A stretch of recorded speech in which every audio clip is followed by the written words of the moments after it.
السلام علیکم سامعین، 4 ذی قعدہ اور 22 اپریل ہے۔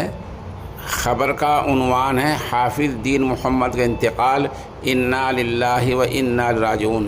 ان کے فرزند ارجمند مولانا محمد عمران ہمارے رابطے میں ہیں۔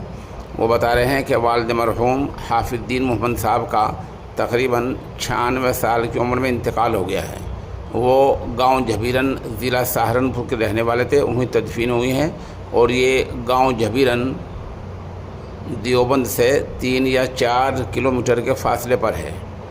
حافظ دین محمد صاحب کی خاصیت یہ رہی ہے کہ ان کی پوری عمر قرآن کریم پڑھنے اور پڑھانے میں گزری ہے، اور سینکڑوں حفاظ کرام ان کے شاگردان رشید ہیں، ان میں علماء بھی ہیں جو اب ماشاءاللہ ملک کی سطح پر دینی خدمات انجام دے رہے ہیں۔ تواضع، منکسر المزاجی، مہمان نوازی اور علماء کا ادب و احترام ان کی رگ و پے میں شامل تھا۔ 96 سال کی عمر میں ان کی زیادہ تر جو عمر گزر ہوئی ہے، بسر ہوئی ہے، وہ قرآن کریم کی خدمت میں گزری ہے۔ ان کے بیٹے مولانا موصوف نے سبھی سامعین سے مرحوم کی مغفرت، درجات کی بلندی اور پسماندگان کے لیے صبر جمیل کی دعا کی درخواست کی ہے۔